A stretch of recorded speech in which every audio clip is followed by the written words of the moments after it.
Salut à toi et bienvenue dans ce nouvel épisode de podcast, épisode numéro 78, où j'accueille aujourd'hui Christian Junot. Christian, il est expert et spécialiste de la relation à l'argent en francophonie. Nous avons eu une interview extrêmement intéressante et enrichissante autour des croyances liées à l'argent, du genre j'ai peur de manquer ou il faut travailler dur pour gagner bien sa vie. Nous avons essayé de déconstruire ces croyances ensemble. J'espère que cette interview va vous plaire. Vous pouvez la noter sur Apple Podcast ou Spotify avec 5 étoiles et me mettre un petit commentaire si elle vous a plu. Elle est également disponible en vidéo sur YouTube. Je vous souhaite une belle écoute.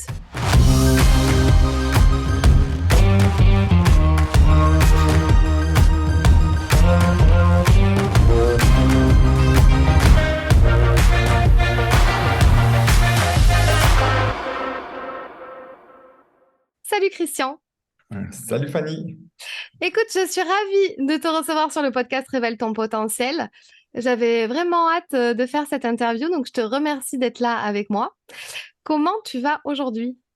Alors aujourd'hui, je vais bien. J'ai un peu bousculé parce que j'ai beaucoup de choses en vue d'un voyage que je vais faire tout prochainement, un voyage professionnel. Mais en même temps, je suis très réjoui d'être avec toi aujourd'hui. D'accord, bah écoute, merci en tout cas d'avoir répondu présent à cette invitation. Alors justement, tu vois, là tu parlais de voyage, je pose trois petites questions pour apprendre à se connaître un peu plus au début de mon podcast, notamment de celle, est-ce qu'il t'arrive des choses positives en ce moment? Et si oui, lesquelles? Alors est-ce que ce voyage fait partie des choses positives qui t'arrivent?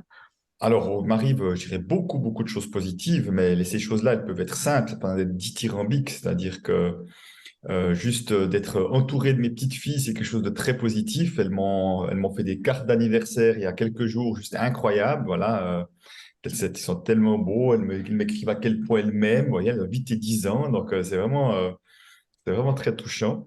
Et puis aussi, ben, d'être entouré de nature comme je le suis, là, de marcher de nature, c'est pour moi extrêmement positif. Et un voyage professionnel en vue, je vais voir des gens que je ne connais pas encore, mais qui sont toujours des gens formidables en chemin, c'est aussi réjouissant en tous les cas. Donc il m'arrive, oui, beaucoup de choses positives au quotidien, je peux le dire. Trop chouette. Eh bien écoute, c'était ton anniversaire il y a quelques jours, joyeux anniversaire un petit peu en retard. Merci.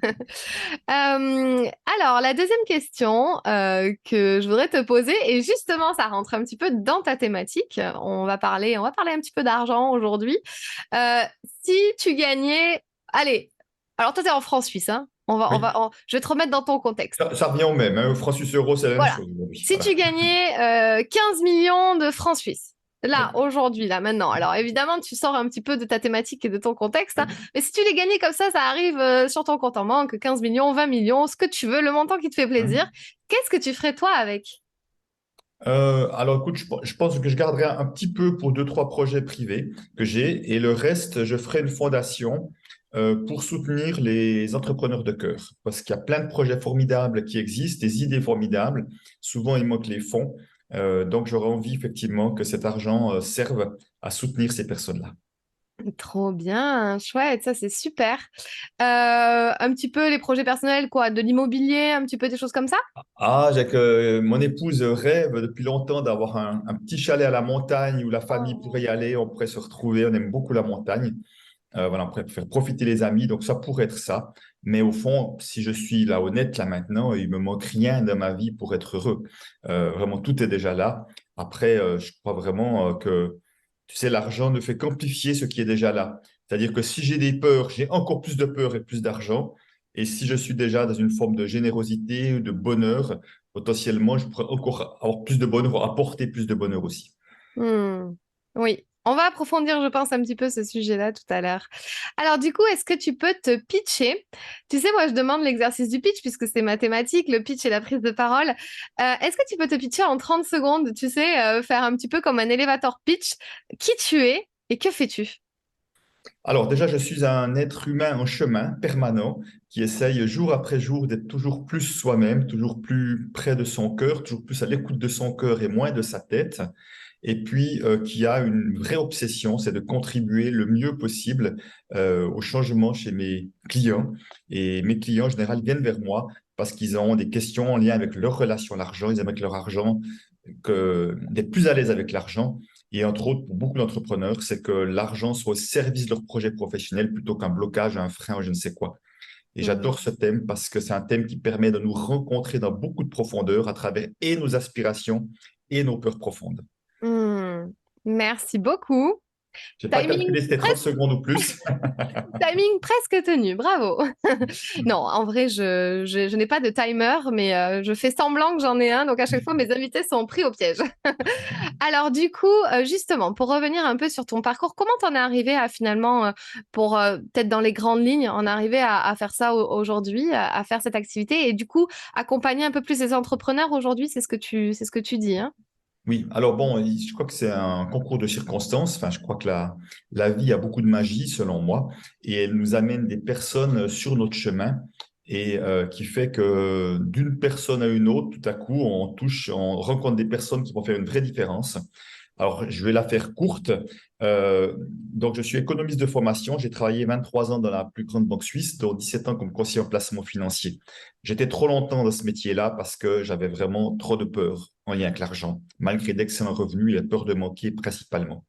Et puis en 99, j'ai connu ce qu'on appelle le développement personnel. J'aime pas beaucoup ce mot, mais enfin, c'est le mot utilisé, et qui m'a permis de fil en aiguille, de commencer par du décodage biologique, la communication non violente, etc. Et différentes choses qui ont commencé à permettre de faire un cheminement intérieur, de commencer à mieux me comprendre.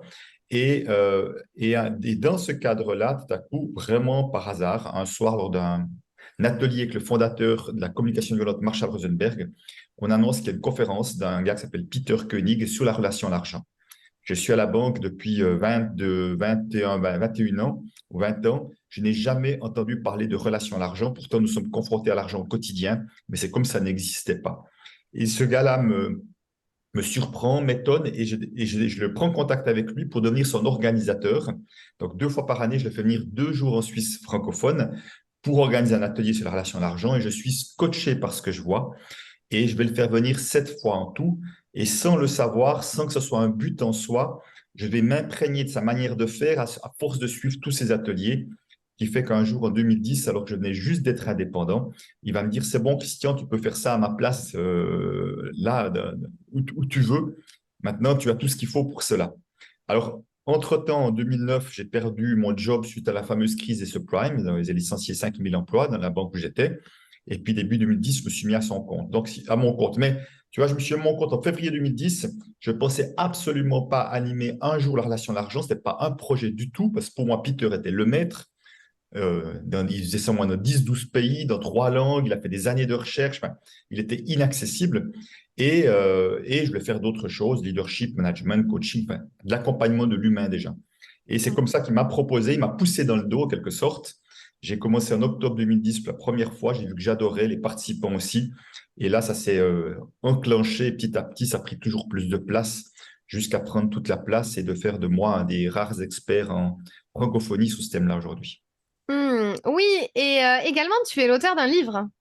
Trois livres, même, enfin même quatre, pour tout te dire. Alors, un plus connu que les autres, peut-être, que moi, Alors que je oui, connais, que j'ai, justement. voilà, non, les trois premiers fonctionnent très bien, mais effectivement, ce que l'argent dit de vous, qui est vraiment mon livre de référence sur la relation à l'argent, est vraiment je pense, un très très bon livre sur ce thème-là parce qu'il ouvre beaucoup de champs de conscience et avec des exercices de transformation. Mais j'en ai fait un avec Lilou Massé, quand même, qui est quelqu'un bien bien plus connu que moi, sur un défi des 100 jours, sur la relation à l'argent et s'ouvrir à son abondance également, que nous sommes en train de rééditer.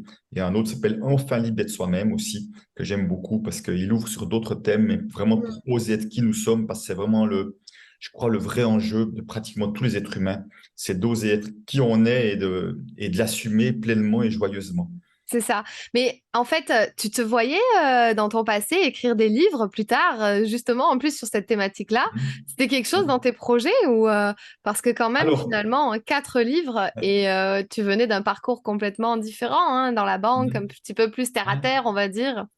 alors, oui et non. C'est-à-dire que j'aimais déjà assez bien écrire et une certaine facilité pour cela, mais si tu veux, je ne vais pas écrire pour écrire. Mais c'est vrai que tu sais, j'ai une vision, je me souviens dans un cours de développement personnel, ils font partager entre nous, puis je leur dis, mais alors j'étais à la banque, hein, encore conscient placement, je dis un jour, mais faire une conférence devant 1000 personnes, ça me paraît normal pour moi. Ça, je me vois tout à fait là-dedans, même si je ne sais pas sur quel thème encore, mais vraiment, c'était quelque chose que je pouvais tout à fait imaginer, mais tu vois, donc j'avais une forme d'intuition de ce côté personnage public, je mets des guillemets sur public par rapport à là où j'étais avant. Et puis écrire un livre, si tu veux, je trouvais que sur la relation à l'argent, je trouvais aucun livre qui me convenait. Je n'ai lu beaucoup, Peter Koenig en avait écrit un, mais je trouvais trop conceptuel à mon goût. Ce qui fait que je dis, mais finalement, le livre que tu aimerais voir, ben, écris-le toi-même. Et c'est comme ça que je l'ai écrit. Puis je pense effectivement que c'est un livre en tout cas, qui rencontre beaucoup de personnes et qui a vraiment beaucoup de retours très positifs. Donc, Oui. et une fois que tu en écris un, les autres sont plus faciles, mais si ce n'est que les autres, les trois autres, on est venu me chercher. C'est pas moi qui ai choisi, qui ai décidé d'écrire. On m'a demandé si je voulais les coécrire. Et je pense que même qu'il y en a quatre, j'imagine qu'il y en aura d'autres. Ouais, chouette. Bah, on attend ça avec impatience. Alors, ce que l'argent dit de vous, en effet, je l'ai lu et c'est vrai que tu fais vraiment des liens, bah, notamment avec l'éducation, les conditionnements, beaucoup de choses comme ça. Et finalement, notre rapport à l'argent aujourd'hui est ce qu'il est par rapport à tout ce qui a pu se passer ou plein de choses. Et donc, c'est vrai que moi, j'ai beaucoup appris sur moi avec ce livre. C'est vrai que ça a été un déclencheur de me dire, pareil, la relation à l'argent, c'était quelque chose où enfin, qu'est-ce que c'est que ce truc en fait? Pourquoi est-ce vraiment important? Et c'est vrai que quand on est entrepreneur, bah, de plus en plus, on a cette thématique qui revient, cette problématique liée à l'argent. Et tu vois, je voudrais juste parler peut-être, tu as dit tout à l'heure la peur du manque, hein, tu as ressorti ça tout à l'heure. Je voudrais peut-être qu'on appuie sur ça. Qu'est-ce qui fait que certaines personnes ont la peur de manquer, en fait, notamment dans les entrepreneurs, hein, du coup, on a cette peur de manquer et pourtant on a vraiment envie de vivre de notre activité et on vit avec cette peur, ces angoisses. Comment tu interprètes tout ça, toi? Alors, peut-être juste avant d'y répondre, il faut savoir que quand je parle à ma communauté pour demander quelle est la problématique numéro un en lien avec l'argent, la peur de manquer sort très largement en numéro un, très largement. Donc, c'est quelque chose qui touche énormément de monde. Et alors, il y a de multiples raisons. Et juste pour dire aussi que même des gens qui sont millionnaires, multimillionnaires, auraient quand même des centaines de millions, pourraient aussi avoir peur de manquer. Donc, c'est une peur qui est très irrationnelle pour la plupart des personnes. Alors, la difficulté, c'est qu'il n'y a pas une seule raison qui fait qu'on a peur de manquer, mais souvent, cette peur de manquer d'argent, elle vient d'une autre peur qui peut être un manque affectif parfois à la naissance, tu vois. J'ai manqué de présence, d'affection, d'amour ou je ne sais pas quoi, et que je vais essayer de chercher une compensation à travers l'argent pour me sécuriser. Parfois, cette peur de manquer, elle existe déjà dans la généalogie, mon père, ma mère ou mes grands-parents, et que c'est comme si c'est une peur qui se transmettait de génération en génération. Et Ouais. parfois, cette peur que nous portons n'est pas la nôtre, hein. C'est vraiment comme si on s'était laissé imprégner par la peur de l'un ou l'autre parent qui, au quotidien, avait cette peur-là et on l'avait senti très fort. Parfois, c'est des personnes qui ont vécu effectivement un événement difficile, douloureux, qui se sont retrouvées peut-être à la rue ou au chômage, enfin, qui ont vécu un moment et ça reste comme un traumatisme que ça revienne un jour. Donc, il peut y avoir de plusieurs raisons, mais je dirais malgré tout, je pense que la principale, c'est qu'il y a un manque intérieur, il y a un manque d'amour de soi et que ça se manifeste sur l'argent. Mais au fond, derrière cette peur de manquer, la plupart des personnes, et c'était mon cas aussi, sont déjà dans le manque vis-à-vis d'eux-mêmes. C'est-à-dire que vis-à-vis d'eux-mêmes, c'est je ne suis pas assez ci, je ne suis pas assez ça, tu vois. Je suis d'un esprit de manque avec moi plutôt que d'être d'un esprit d'abondance, de voir tout ce que je suis déjà de formidable, plutôt de voir tout ce qu'il me manque. Et souvent, ça commence de soi à soi et ça se manifeste aussi après avec l'argent et tout le reste. Hmm. Ouais, c'est super intéressant ce que tu dis. Oui, c'est vrai que c'est une thématique enfin, c'est le sujet qui revient tout le temps quand je pose aussi à mes clientes, puisque j'accompagne aujourd'hui des entrepreneurs, j'ai la peur de manquer, j'ai peur de manquer. Et, et là, tu disais quelque chose d'intéressant. Ça peut même aller dans le transgénérationnel, c'est-à-dire que tu as fait tout ce travail-là au niveau transgénérationnel, toi, mais finalement, alors comment on déconstruit un peu ça? Si tu pouvais donner peut-être une ou deux clés un petit peu de comment toi tu fais pour déconstruire ces gens-là qui ont cette peur du manque. Alors, on va chercher la source peut-être, hein? Et après, comment tu établis tout ça? Alors, peut-être juste, je rebondis sur le transgénérationnel parce que je suis aussi formé aux constellations systémiques familiales. Donc, c'est vrai que c'est quelque chose où on va vraiment voir la problématique en prenant une vue d'hélicoptère dans le système dans lequel nous venons, y compris la généalogie. Et ce qui permet d'aller voir que parfois la source de la problématique que nous vivons n'est pas chez nous, est ailleurs, en quelque sorte. Et donc, non pas en tant que victime, hein, mais juste en tant que de voir comment on peut en sortir. Et je dirais que si c'est une peur qui vient de la généalogie qu'on a comme héritée, c'est pas très compliqué d'en sortir. Il y a des rituels comme à remettre à l'autre ce qui appartient, vraiment porter quelque chose de lourd et remettre à l'autre ce qui appartient avec bienveillance et amour de préférence. Ça, c'est relativement simple de se libérer de quelque chose qui ne nous appartient pas. Par contre, quand c'est notre propre peur de manquer, pour moi, c'est vraiment un chemin. En tout cas, je peux voir aussi à travers mon exemple. C'est un chemin, c'est-à-dire que on va avoir à... Alors déjà, je pense que ça va demander de, de peut-être solidifier ses fondations intérieures, parce que souvent, il y a comme une insécurité à l'intérieur, parce qu'il y a un manque d'estime de soi, un manque de confiance en soi, d'amour de soi, qui fait quelque chose qui n'est pas très solide, qui fait que je suis vite insécurisé par ce qui se passe à l'extérieur, tu vois. C'est pour ça que ça redemande déjà de solidifier son estime de soi. Pour moi, c'est très clairement ça. Et après, de changer son regard, comme tu vois, c'est comme si de voir que je suis le caméraman et le caméraman, il décide, oui, il tourne sa caméra. Et à un moment donné, quand on a la peur de manquer, on a tendance à tourner la caméra vers ce qui manque. On est toujours vers les choses négatives, les choses comme ça.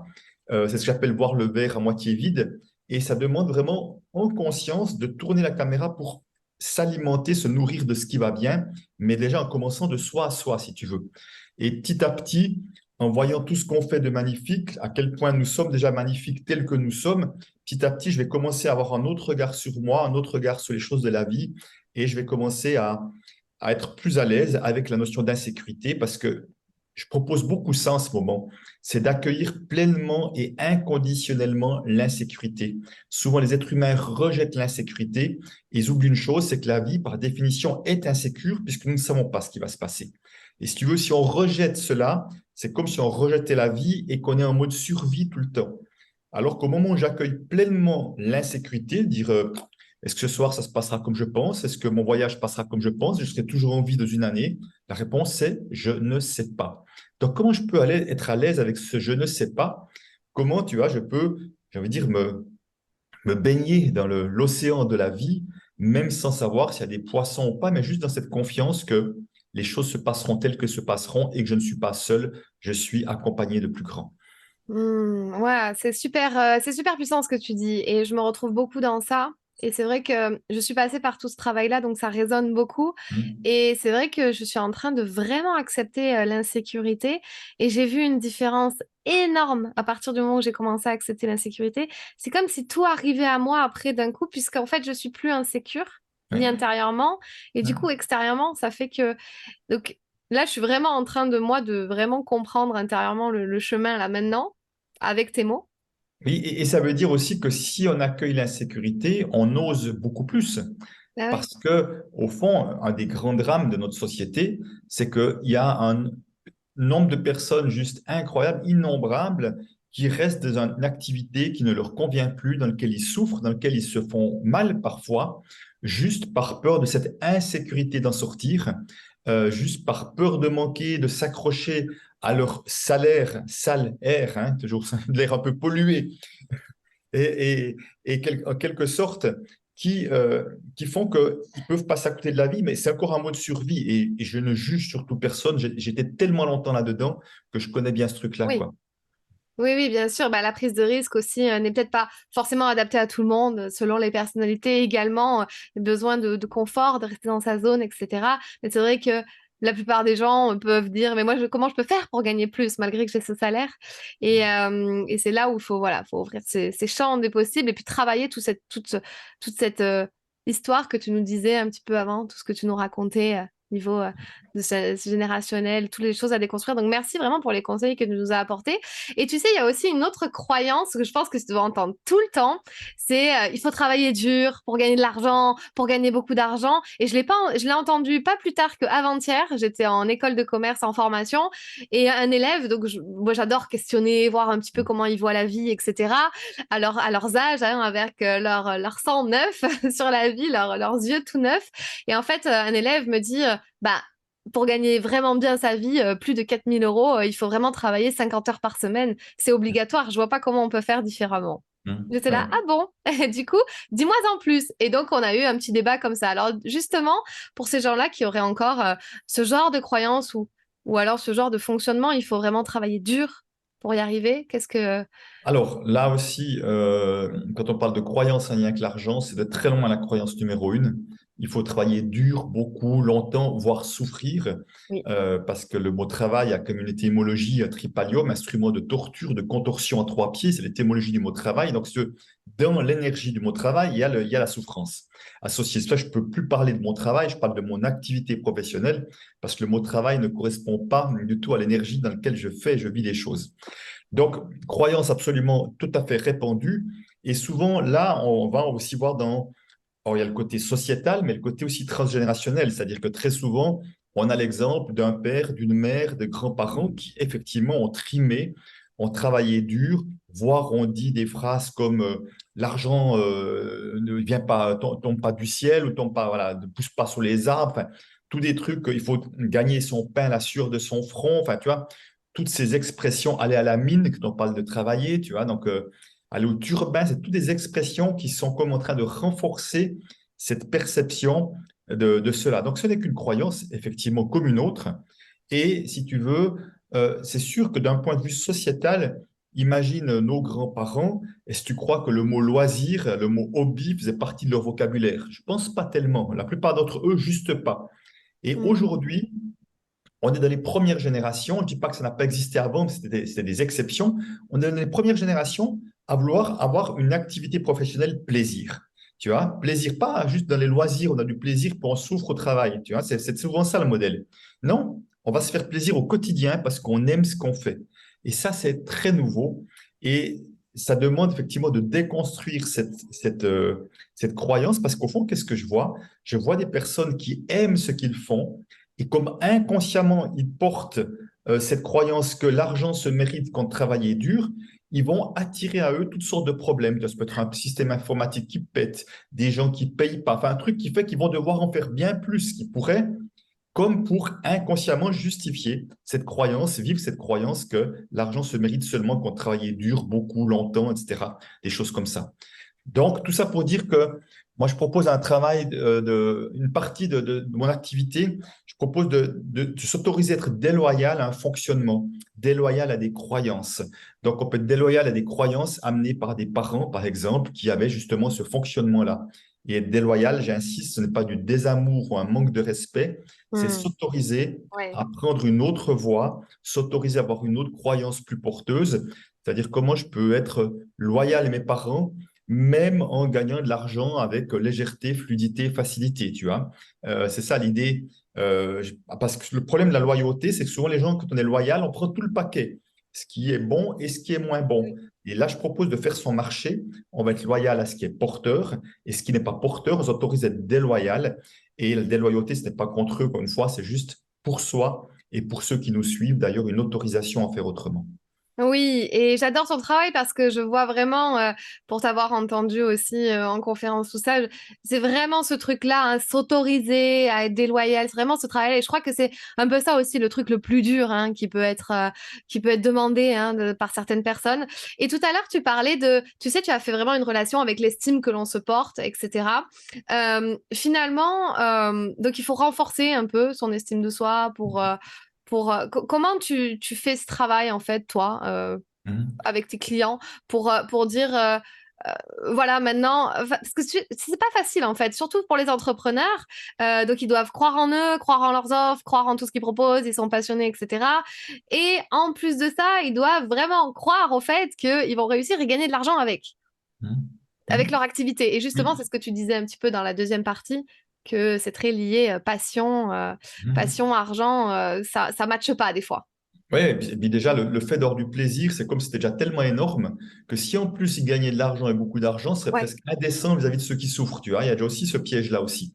Toi, c'est comme si, tu vois, on peut choisir. Soit on souffre, soit on a du plaisir, mais si on a du plaisir, on va plutôt galérer. Mais bon, ok, on a du plaisir, c'est déjà beaucoup. Tu vois, il y a une sorte de ou. Et bien évidemment, moi, je propose du et avoir du plaisir et à s'autoriser de gagner de l'argent sans limite, pas comme un but en soi, comme une conséquence de quelque chose que nous faisons formidablement bien et avec passion.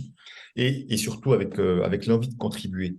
Donc, si tu veux, dans ce que tu partages, pour moi, il y a la notion de oser, on va revenir là-dessus, et tu connais bien ce thème-là, oser effectivement, c'est-à-dire de sortir de sa, moi j'appelle pas sa zone de confort, j'appelle sa zone de connu, zone de référence, parce que souvent elle n'est pas si confortable que ça, mais c'est du connu de référence. C'est-à-dire que si je fais toujours la même chose, eh ben, j'ai la croyance que je sais faire que ça, et je n'ose pas sortir de cette zone-là par peur de ne pas être à la hauteur, de ne pas être bien perçu, de pas avoir de succès, je ne sais pas quoi. Donc, ça veut dire quoi? Ça veut dire que moi, j'invite vraiment les personnes à élargir cette zone toujours plus en faisant des choses qu'ils n'ont pas l'habitude de faire. Ça n'a pas besoin d'être spectaculaire, mais parfois, c'est faire une première vidéo sur un réseau social, ou faire une première conférence, ou ou d'oser à dire quelque chose à des personnes à qui on n'a jamais osé à dire quelque chose qui ne me convienne pas, ou que j'ai envie de dire parce que j'admire. Enfin, tu vois, toutes ces choses-là, que chaque pas où on sort de cette zone, la plupart du temps, qu'est-ce qu'on se rend compte? Que ça se passe plutôt bien. La grande majorité du temps, ça se passe bien. Mais dans la tête, on se fait un film que ça ne va pas bien se passer, que c'est dangereux, que c'est difficile. Donc, plus on fait un pas en dehors, plus on élargit sa zone et on va refaire un pas en dehors. C'est jamais terminé, hein. À un moment donné, si tu me demandes de faire une conférence devant 10 000 personnes, sûrement que ça viendra me chercher un petit peu quand même, tu vois. Ou peut-être devant des grands chefs d'entreprise, peut-être ça viendra me chercher un petit peu parce que si j'ai l'impression que je me fais petit vis-à-vis de ça, à un moment donné, il y a des peurs qui seront réveillées. Mais dès que je le fais, dès que j'ose aller au-delà de ma peur, parce que c'est ça qui est important. C'est que le problème, c'est quand on écoute ses peurs et que ces peurs deviennent le moteur de nos actions. Là, on reste dans notre zone et on renforce la peur, en fait. Alors que vraiment, ce qui fait la différence pour moi de ceux qui réussissent, c'est ceux qui agissent malgré la peur. Ça, c'est la grosse différence. Oui, j'ai peur et c'est important de reconnaître qu'il y a de la peur en moi. C'est pas, je ne suis pas la peur, mais il y a de la peur en moi. Et malgré tout, je vais chercher les ressources pour pouvoir le faire quand même, être dans les meilleures conditions possibles. Et ce qui devenait compliqué, petit à petit, va devenir quelque chose de Mm. facile, va devenir quelque chose de naturel, mais il y aura toujours un autre enjeu quelque part Bah qui oui. sera toujours en poussant un peu plus loin. Mais c'est là où finalement, c'est quoi l'idée? C'est que l'idée, c'est que notre terrain de jeu soit toujours le plus grand possible parce qu'il y aura toujours plus de possibles. Tu vois, à un moment donné, si je m'étais dit, ah ben non, moi je ne sais pas écrire et tout, c'est pas pour moi, ok, définitivement, je ne fais pas. Alors qu'il y a des gens qui ont plein de bonnes idées, puis peut-être qu'ils peuvent commencer à écrire, ils peuvent trouver quelqu'un qui va écrire pour eux. Enfin, on peut sortir de là ou prendre des cours, par exemple, se faire accompagner. Enfin, à un moment donné, ne pas rester sur ces croyances limitantes qui nous figent en quelque sorte. Oui, les croyances limitantes, gros sujet. J'entends quelque chose dans ton discours un peu, et c'est marrant parce que tu le dis pas vraiment. Agir malgré la peur. Donc, c'est se challenger, sortir de sa zone de confort. Est-ce que ça demande pas, tu sais, cette histoire de pensée positive un peu? Ça demande pas d'être confiant et d'être positif et de croire en soi, en ses capacités, etc. Un peu ce qu'on disait, hein, la confiance en soi, la technique des petits pas, Mhm. faire un pas après l'autre pour arriver. Et, et donc, là où je veux en venir, en fait, avec cette histoire un peu de positivité, donc se rassurer dans son discours au lieu de laisser parler ses peurs, c'est très lié à l'énergie qu'on dégage derrière.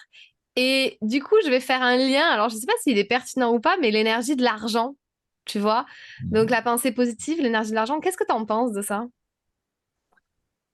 Euh, Comme ça, c'est pas un lien qui me vient, je dirais, en direct, mais disons que pour moi, avoir un état d'esprit positif, pour moi, un état d'esprit enfin, l'abondance, pour moi, c'est avant tout un état d'esprit. Et si tu veux, Abondance. avant ton état d'esprit, avant d'être une réalité matérielle. C'est-à-dire qu'on peut avoir exactement la même chose, puis un se sentir dans l'abondance et l'autre dans la pénurie, dans le manque. Donc, c'est vraiment important de voir ça. Mais encore une fois, où je reparle peut-être d'état d'esprit positif, c'est déjà vis-à-vis de soi. C'est-à-dire que si j'ai un regard positif sur moi, non pas égotique, dans le sens que je suis parfait, non, non, je suis juste un humain en chemin, je peux aimer voir cet humain en chemin qui fait du mieux qu'il peut à chaque instant ou chaque jour. Tu vois.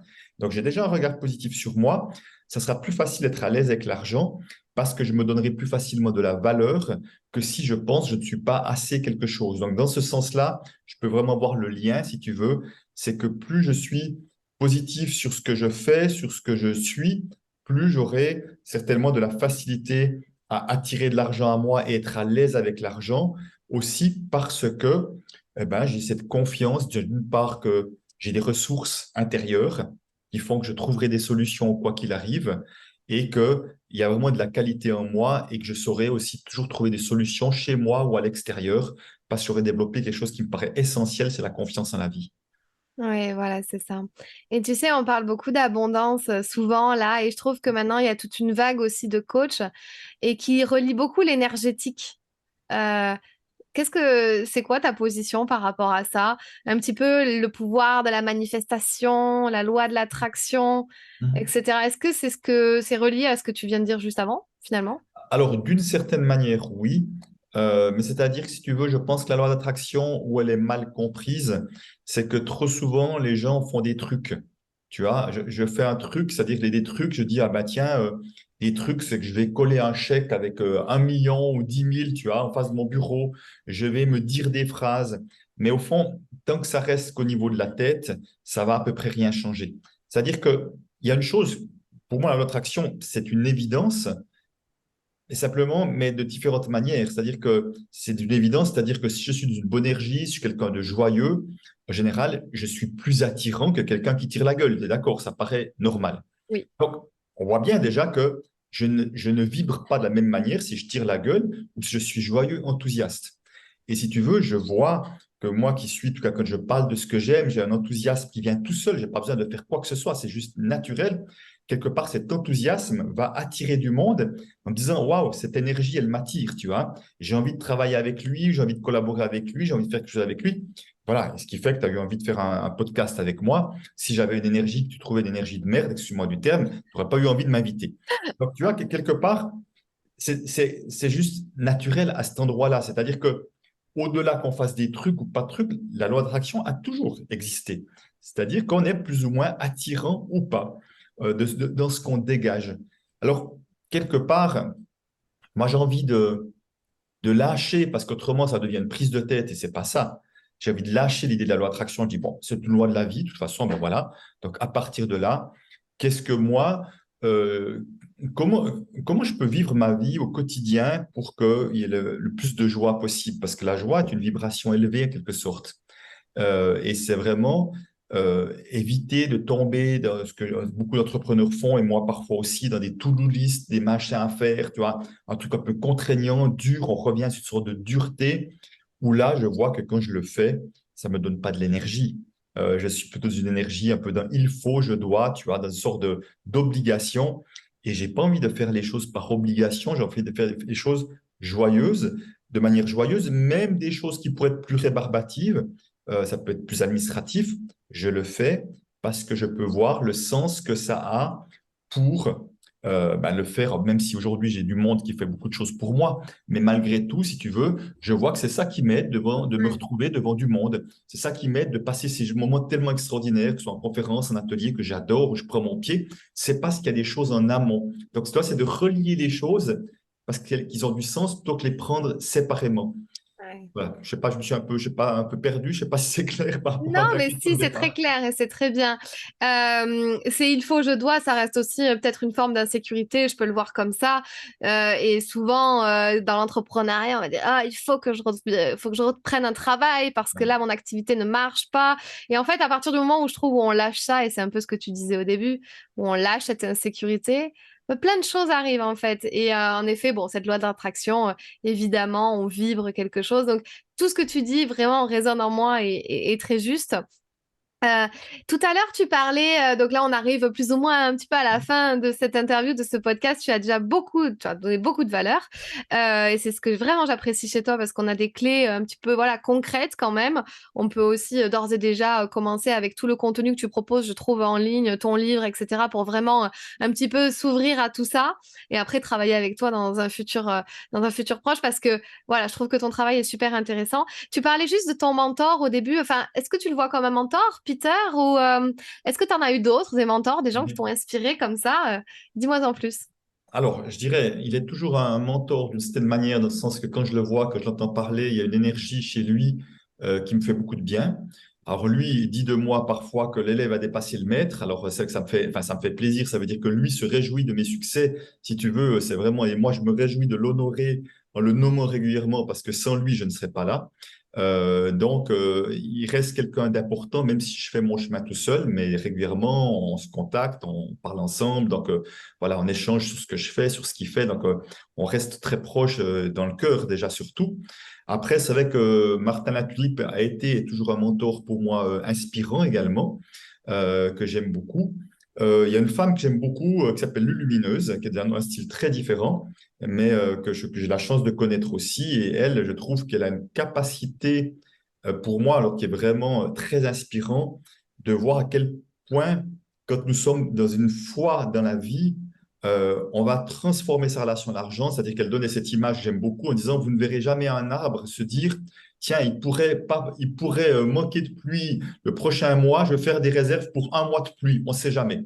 Hein, une plante non plus. Des sortes de confiance que la vie amènera ce qui sera à amener à chaque instant. Et si tu veux, ben, nous, les êtres humains, nous ne sommes pas comme ça pour la plupart d'entre nous. C'est-à-dire qu'on va commencer à faire des stocks, des trucs, des réserves, soit de nourriture, de ci ou de ça, et c'est forcément à partir d'un endroit de peur. Parce que si nous arrivions à être dans cette foi absolue dans la vie, on sait qu'il y aura toujours ce qu'il faut. Et j'ai des exemples par centaines, pour moi et pour plein de personnes que j'accompagne, que les choses arrivent de manière totalement surprenante parfois, bien au-delà de ce qu'on peut contrôler, si tu veux, ce qui fait qu'il y a vraiment quelque chose de... Moi, je dis souvent, la vie est un jeu de pistes, quoi. On peut juste y aller gaiement, contribuer, être dans cette joie, et les choses arriveront à nous de manière complètement surprenante. Aujourd'hui, je vois à quel point le nombre d'affaires, enfin le nombre d'interventions que je fais, où je n'organise rien, ce sont les gens qui viennent à moi. J'ai rien fait pour que les gens viennent à moi, mais ils viennent à moi. Je dis, j'ai rien fait de manière indirecte, peut-être, parce que je fais des vidéos sur YouTube et d'autres choses, tu vois, mais j'ai pas fait de la propagande ou j'ai pas fait de chercher des clients, fait des téléphones, non, non, ça vient à moi. Donc, c'est pour ça que cette foi dans la vie, elle fait vraiment toute la différence.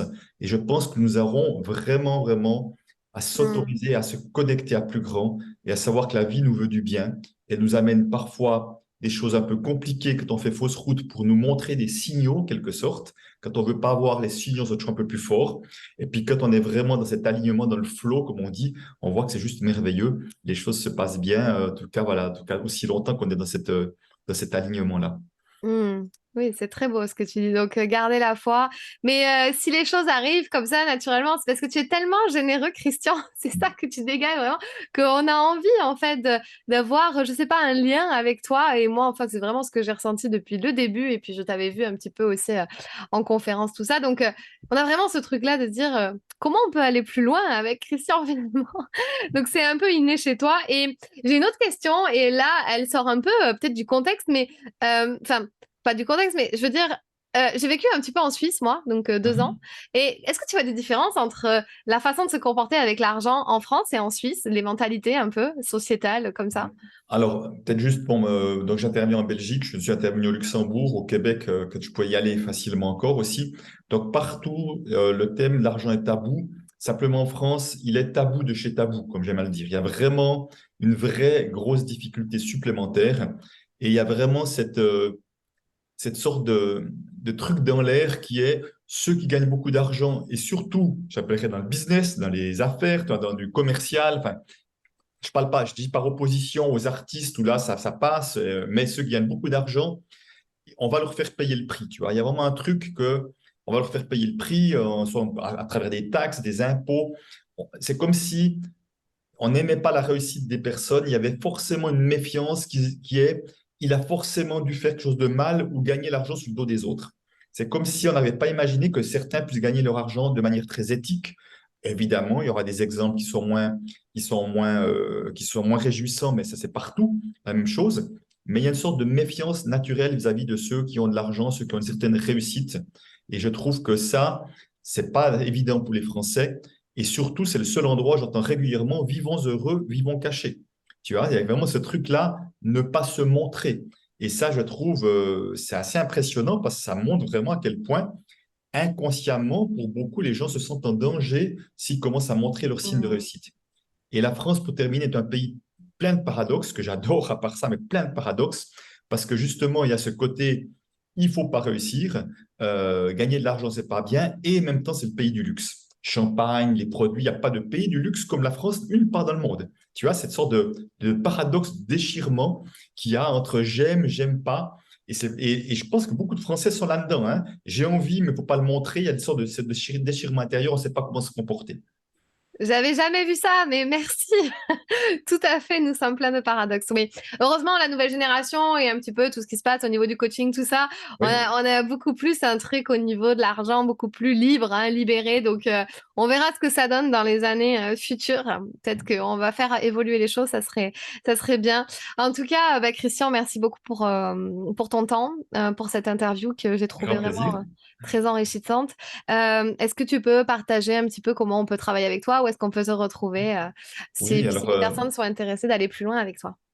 alors outre mes livres, déjà, je dirais, moi, je travaille pas en individuel parce que je trouve vraiment que le travail en groupe est beaucoup plus puissant. Il y a vraiment des effets miroirs, il y a une énergie collective qui fait que les transformations sont plus rapides. Donc, j'ai fait vraiment ce choix.